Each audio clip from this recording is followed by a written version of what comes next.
Today on YouTube, we are going to be reading The Tale of Peter Rabbit. Once upon a time, there were 4 little rabbits, and their names were Flopsy, Mopsy, Cottontail, and Peter.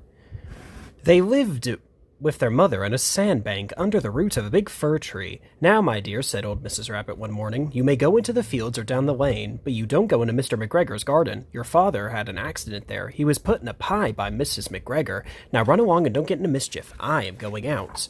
Then old Mrs. Rabbit took a basket and her umbrella, and she went through the woods to the baker's. She bought a loaf of brown bread and 5 currant buns. Flopsy, Mopsy, and Cottontail, who were good little bunnies, went down the lane to gather blackberries. But Peter, who was very naughty, ran straight away to Mr. McGregor's garden and squeezed under the gate. First he ate some lettuces and some French beans. Then he ate some radishes, and then, feeling rather sick, he went to look for some parsley.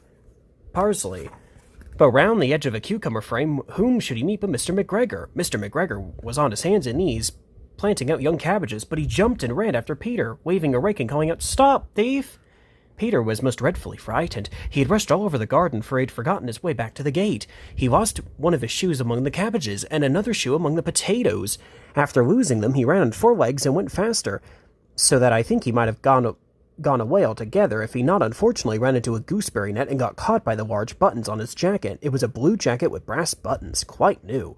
Peter gave himself up for lost and shed big tears, but his sobs were overheard by some friendly sparrows who flew to him in great excitement and implored him to exert himself.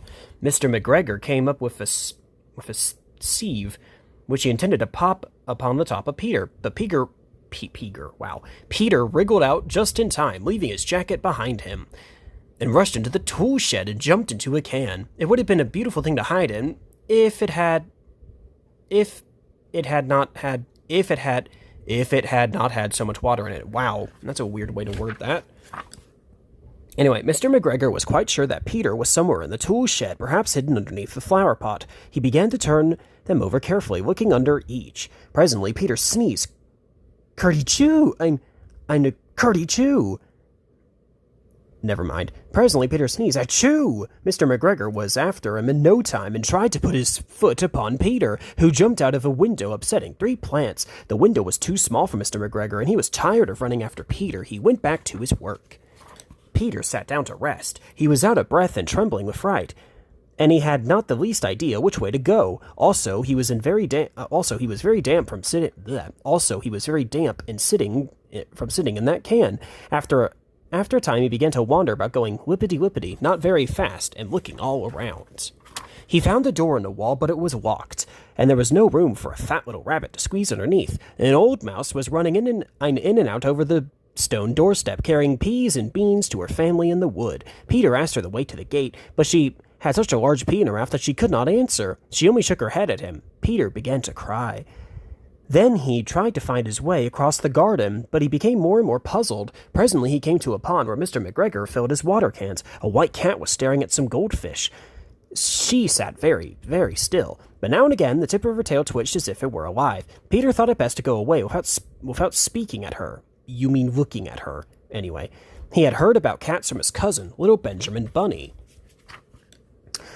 He went back towards the tool shed, but suddenly, quite close to him, he heard the sound of a hoe. Screech, scratch, scratch, screech.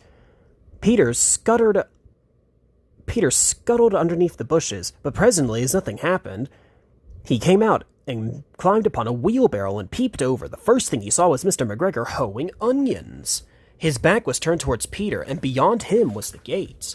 Peter got down very quietly off the wheelbarrow and started running as fast as he could go, along a straight walk behind some black currant bushes. Mr. McGregor caught sight of him at the corner, but Peter didn't care. He slipped underneath the gate and was safe at last in the wood outside the garden. Mr. McGregor hung up the little jacket and shoes for a scarecrow to frighten the blackbirds.